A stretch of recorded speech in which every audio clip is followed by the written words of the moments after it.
Le meilleur moment pour planter un manguier était il y a 10 ans. Eh bien, le deuxième meilleur moment, c'est maintenant. Si tu as pour ambition de t'enrichir, cette phrase doit devenir ton guide. Aujourd'hui, je te partage des astuces qui viennent d'un jeune avec plus de 15 000 euros d'épargne. Affilié aux 5 meilleures banques françaises, j'ai eu l'immense chance d'être conseillé par un millionnaire en action. Et cela me permet aujourd'hui d'investir à peu près 500 euros tous les mois depuis près d'un an. Dans cette vidéo, je ne vais pas te vendre du rêve, mais je vais te transmettre une partie de ce que j'ai appris. On va analyser ensemble la stratégie de la maison en 4 étapes simples. Et donc, reste bien jusqu'à la fin. Pourquoi? Parce que l'étape 4 est certainement celle qui va révolutionner ton rapport à l'argent. Avant toute chose, j'aimerais préciser ceci. Cette vidéo est exclusivement adressée à la jeunesse. Je parle là de ceux qui vont de 16 à 45 ans. Et j'aimerais attirer votre attention sur une erreur que beaucoup commettent. C'est ce qu'on appelle une erreur de conception. Eh bien, il s'avère que beaucoup de jeunes prennent le moment de la jeunesse comme étant un moment où il faut s'amuser, ce qui est une énorme erreur. Eh bien, la jeunesse n'est pas faite pour s'amuser. La jeunesse est faite pour bâtir son patrimoine. Ça me rappelle une certaine citation qui dit « Si jeunesse savait, si vieillesse pouvait ». Si un expert financier passait au peigne fin vos relevés bancaires pour vous montrer exactement comment optimiser votre argent, cela vous coûterait des centaines d'euros. Aujourd'hui, je fais ça gratuitement pour les plus rapides d'entre vous pendant 15 minutes. Ne pas réserver cet appel, c'est littéralement laisser votre argent s'évaporer dans des futilités tous les mois. Un argent que vous pouvez dès à présent commencer à épargner pour, par exemple, réaliser vos premiers investissements. Eh bien, cliquez sur le lien et réservez votre créneau avant qu'il n'y ait plus de place pour reprendre le contrôle sur votre argent. Alors, la première étape de la stratégie de la maison, c'est celle de dénicher votre première source de revenus. En fait, c'est très simple. En une seule phrase, c'est vous devez pouvoir gagner de l'argent tous les mois. C'est-à-dire, vous devez commencer à pouvoir générer de l'argent. Pourquoi est-ce important? Parce que c'est le début de votre phase d'activité, c'est-à-dire vous commencez à vous mettre en action. Vous commencez à comprendre aussi comment est-ce que la vie marche, comment est-ce que le système fonctionne. Parce que de mon point de vue qui est un peu capitaliste, moi je considère que le monde tourne quelque part autour de l'argent et que l'argent dirige le monde. Et que lorsque vous commencez à comprendre comment l'argent fonctionne, vous comprenez le monde. Et pour commencer à comprendre comment l'argent fonctionne, vous devez commencer à comprendre comment gagner de l'argent. En fait, c'est très simple. Prenez votre CV, faites-vous un CV, marchez, faites toutes les rues possibles que vous pouvez, postulez, demandez un emploi, démarchez, essayez de regarder auprès de vous quelles sont les personnes qui ont déjà un emploi, rapprochez-vous d'eux, faites comprendre à tout le monde que vous êtes en recherche d'emploi. Si vous avez des études, faites un emploi à côté de vos études. Si vous êtes au chômage, faites tout pour trouver un emploi parce que rester à la maison inactif va être tout simplement contre-productif pour vous. Et donc, l'erreur prioritaire lorsque vous cherchez à gagner de l'argent, c'est de trier parmi les travaux qu'on vous propose. C'est-à-dire quoi? Imaginez par exemple qu'on vous propose le travail de plongeur. Vous dites non, ça ne m'intéresse pas. On vous propose un travail au McDo en tant qu'équipier polyvalent. C'est-à-dire que vous allez être à la cuisine, vous allez être à la caisse. C'est vous qui allez servir les plats. Vous allez dire j'ai honte. Non. Pour gagner de l'argent, parfois, il faut aussi un peu s'humilier. Vous voyez? Parfois, pour apprendre, il faut aussi un peu s'humilier. Donc, commencez à gagner de l'argent. Ne dites pas ce job n'est pas fait pour moi, non. Si vous êtes par exemple en France, vous avez les applications d'intérim à votre disposition. Vous avez les sites de recherche emploi spécialisés. Hello Work, France Travail, Welcome to the Jungle, j'en passe. Donc, cherchez du travail, commencez à générer de l'argent. Donc, commencez à disposer d'une source de revenus car c'est la base. Et donc, comprenez très bien que générer de l'argent, avoir une source de revenus, c'est la base. Et si vous n'avez pas une base, tout ce qui va suivre ne servira vraiment à rien. Donc, maintenant que vous savez que vous devez commencer à générer du revenu, qu'est-ce que vous allez faire de ce revenu? D'où la deuxième étape qui est d'acquérir des compétences à haut revenu. Déjà, quelles sont les caractéristiques d'une compétence à haut revenu? Une compétence à haut revenu est une compétence qui est directement liée au chiffre d'affaires. Une compétence à haut revenu est une compétence qui est décorrélée du temps de travail. Ça veut dire que ce n'est pas à l'heure qu'on vous paie. Et enfin, une compétence à haut revenu est portable et universelle. Ça veut dire qu'elle ne dépend pas du système d'une entreprise.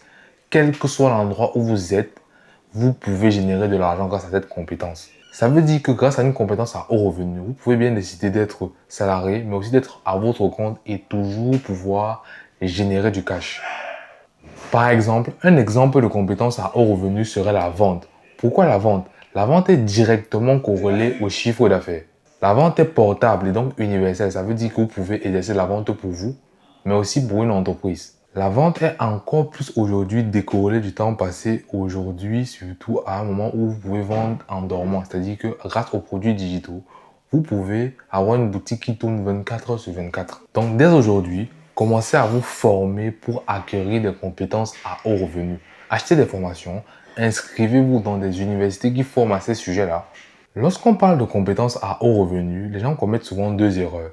La première erreur, c'est de penser que ça coûte moins cher. C'est-à-dire que acquérir ce type de compétences va vous coûter 100 euros, 200 euros ou va vous prendre peu de temps. Non, les compétences à haut revenu prennent énormément de temps et coûtent extrêmement cher aussi. Et donc, la deuxième erreur en ce qui concerne l'acquisition des compétences à haut revenu, c'est de croire que la formation s'arrête le jour de la fin de votre formation. Non, une compétence à haut revenu, en fait, on n'arrête jamais d'apprendre parce que c'est quelque chose qui est constamment en évolution. Par exemple, si on prend le cadre de la vente, vous former auprès des meilleurs vendeurs de ce monde va vous coûter extrêmement cher. Si vous voulez par exemple vous faire coacher par les plus grands vendeurs comme Russell Brunson, Grant Cardone, vous allez payer plus de 10 000 $ de l'heure par exemple. Donc déjà, vous devez être prêt à débourser de l'argent pour acquérir ce type de compétences. Et donc la deuxième des choses, comme on disait tout à l'heure, c'est que les techniques de vente qui existaient en 1980, en 1990, en 2000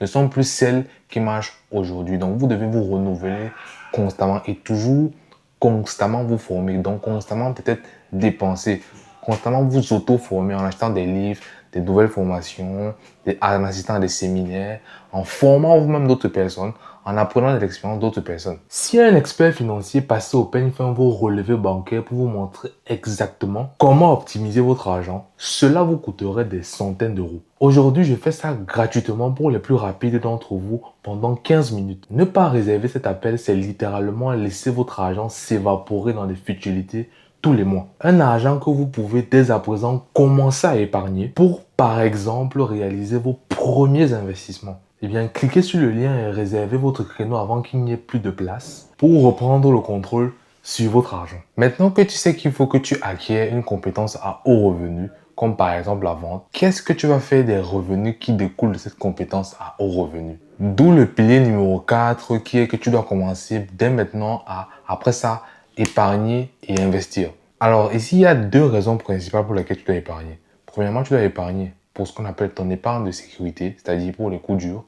Et deuxièmement, tu dois épargner pour commencer à investir ton argent, c'est-à-dire commencer à créer un système qui va faire en sorte que ton argent travaille pour toi. Donc, firstly, l'épargne de sécurité. L'épargne de sécurité, c'est quoi?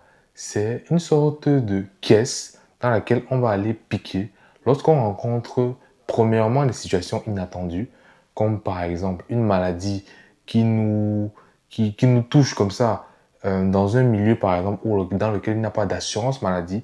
Imaginez par exemple que vous voyagez pour l'Asie et que vous tombez subitement malade. Et bien si vous allez à l'hôpital et que vous n'avez pas l'argent, on ne va pas vous soigner. C'est pas comme en France, vous voyez. Donc, vous devez avoir une épargne de sécurité pour ce type de situation. Deuxième des situations, c'est lorsque vous rencontrez un imprévu que vous aurez sur le long terme. Imaginons par exemple que vous faites chasser de votre emploi.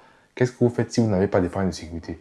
Comment est-ce que vous allez payer votre loyer? Comment est-ce que vous allez continuer à vivre au quotidien sans épargne de sécurité? Ça va être très compliqué. Donc, c'est l'une des premières choses que vous devez mettre en place pour commencer à vivre de façon un peu plus sereine. C'est-à-dire que d'avoir un matelas sur lequel vous savez que quelles que soient les situations qui peuvent arriver dans la vie, vous pouvez tenir.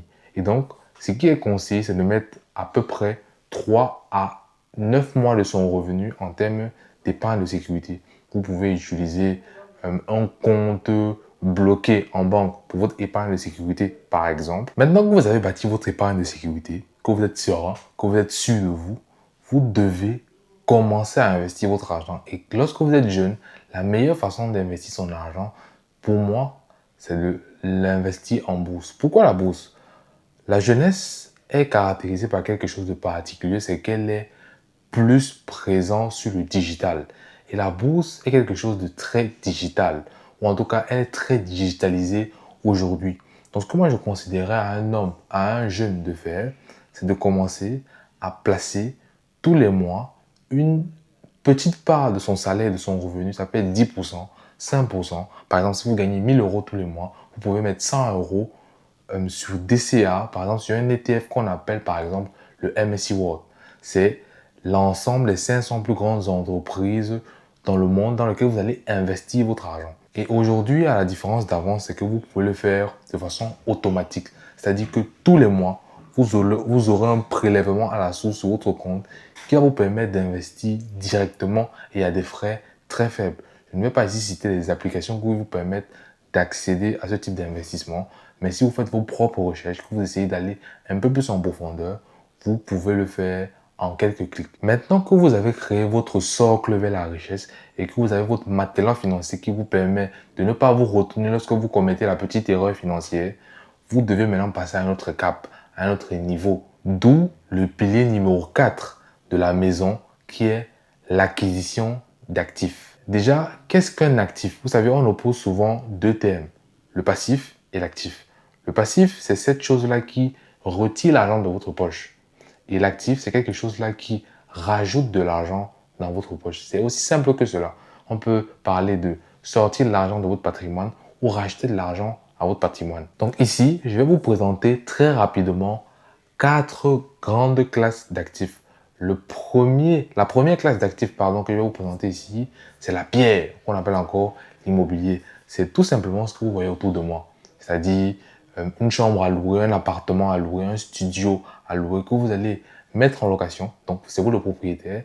Et vous avez tous les mois un jeune homme ou une jeune dame qui va venir le louer ou la louer et va vous donner une rétribution. Cette rétribution-là va vous permettre de rembourser le prêt qui vous a permis d'acquérir ce bien-là et aussi de peut-être de faire une plus-value. La deuxième classe d'actifs que je vais vous présenter ici, ce sont les actions. Vous pouvez par exemple investir dans une action Amazon, dans une action Tesla, dans une action Apple. En fait, ici, pour moi, le principe est très simple. Investissez souvent dans les actions pour lesquels vous êtes consommateur. Par exemple, vous pouvez investir dans Nike parce que vous achetez les chaussures Nike, vous adorez la marque Nike. Vous pouvez investir dans Tesla parce que vous avez une voiture Tesla et que vous croyez en la vision d'Elon Musk. Vous pouvez investir aussi dans SpaceX parce que vous pensez qu'un jour, vous allez aller sur la Lune. Bref, pour moi, je dis juste investir dans ce que vous consommez déjà parce que c'est quelque chose que vous comprenez aussi. La classe d'actifs numéro 3, c'est tout simplement l'acquisition de terrain. Le business model ici est simple.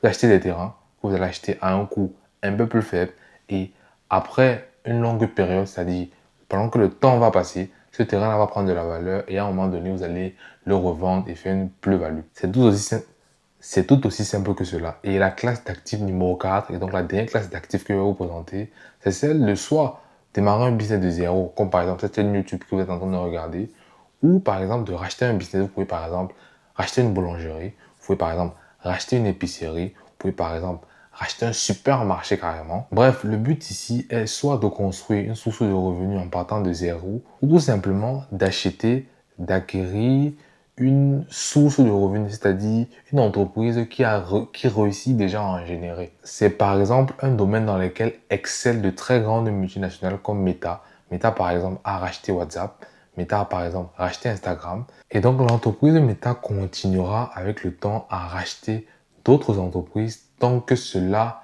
lui sera profitable. Tu as dès maintenant les 4 étapes de la stratégie de la maison entre tes mains. Le plus difficile n'est pas de comprendre les 4 piliers de cette stratégie, mais c'est tout simplement de pouvoir les appliquer tous les mois, mois après mois. Dis-moi quelle de ces 4 étapes tu as décidé de mettre toi de ton côté en place. Et donc pour cela, tu as l'espace commentaire dans lequel tu peux rédiger ta question ou rédiger une préoccupation qui te passerait par la tête en ce qui concerne le sujet des finances personnelles. Sur ce, c'était Alfred et à la prochaine.